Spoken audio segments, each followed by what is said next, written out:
सोनामुखी, हरड़, मुलेठी जैसी अनेक जड़ी बूटियां और हजारों वर्षों का प्राचीन आयुर्वेदिक ज्ञान इस एक बोतल में समाया हुआ है। कायम टैबलेट, आपकी खुशियों का साथी। अफगानिस्तान ने पाकिस्तान के खिलाफ मोर्चा खोला हुआ है। शुक्रवार की तड़के सुबह जब पाकिस्तान ने काबुल समेत अफगानिस्तान के 2 प्रांतों पर हमला बोला तो अफगानिस्तान ने उसे करारा जवाब दिया और पाकिस्तान के 55 सैनिकों को सीमा पर मार गिराया। और यही नहीं, अब पाकिस्तान के शहरों को भी अफगानिस्तान निशाना बना रहा है। भले ही अफगानिस्तान की सैन्य ताकत पाकिस्तान से थोड़ी कम है, लेकिन उसने पाकिस्तान को गजब की पटखनी दी है। तालिबान सेना ने डुरंड लाइन के आसपास मौजूद पाकिस्तान सेना के 2 बेस समेत करीब 19 पोस्ट कब्जा लिए हैं। अफगानिस्तान की इस रणनीति के पीछे एक ही नाम सामने आया है और वहां के सैन्य प्रमुख फसीहुद्दीन फितरत। चलिए आपको पहले बताते हैं कि आखिर मोहम्मद फसीहुद्दीन फितरत हैं कौन। वो अफगानिस्तान के एक प्रमुख राजनीतिक और सैन्य नेता हैं। साल 2021 से वो अफगान सशस्त्र बलों के चीफ ऑफ जनरल स्टाफ के पद पर ही पोस्टेड है। वो तालिबान के सबसे सीनियर नेताओं में गिने जाते हैं। जातीय रूप से वो ताजिक समुदाय से आते हैं जो अफगानिस्तान के उत्तरी हिस्से में बड़ी तादाद में मिलते हैं। तालिबान के भीतर उनकी छवि एक रणनीतिक और सख्त कमांडर की रही। 2021 में तालिबान की सत्ता वापसी के बाद उनका कद और ऊंचा हुआ और उन्हें उत्तर अफगानिस्तान में तालिबान की सैन्य सफलता का इंपॉर्टेंट चेहरा माना गया।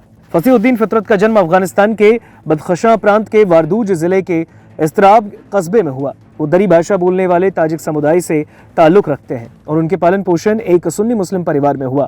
उनके पिता एक इस्लामी विद्वान थे और वारदूज में इमाम के रूप में सेवाएं देते थे। पले बड़े फितरत पर बचपन से इस्लामी शिक्षा का गहरा प्रभाव पड़ा और यही पृष्ठभूमि आगे चलकर उनकी जिंदगी की दिशा तय करने में बहुत इंपॉर्टेंट रही। फितरत ने 1990 के दशक में यमगान जिले के एक मदरसे से अपनी शिक्षा पूरी की। धार्मिक शिक्षा हासिल करने के बाद उन्होंने उसी इलाके में एक प्राथमिक विद्यालय में शिक्षक के रूप में काम किया और इस दौर में वो स्थानीय स्तर पर एक शिक्षित और धार्मिक युवा के रूप में जाने जाते थे। हालांकि देश में चल रहे गृह युद्ध और राजनीतिक उथल पुथल ने उनकी जिंदगी की दिशा बदली है। कुछ वक्त बाद वे इस्लामी अध्ययन के लिए कराची गए। वहीं से उनका झुकाव पूरी तरह तालिबान आंदोलन की ओर हो गया। साल 2021 में जब तालिबान ने दोबारा पूरे अफगानिस्तान पर कब्जे की मुहिम छेड़ी तब फितरत ने उत्तरी ताजिक बहुल इलाकों में कमान संभाली और उन्होंने पंजशीर प्रांत में NRF यानी नेशनल रेजिस्टेंस फ्रंट के खिलाफ अभियान का नेतृत्व किया, उसे लीड किया और वो पंजशीर में दाखिल होने वाले पहले बड़े तालिबान नेता माने गए।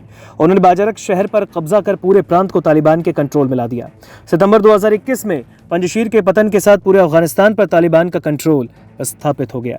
फितरत ने ISIS खुरासान यानी ISIS के खिलाफ भी कई सैन्य अभियानों का लीड किया।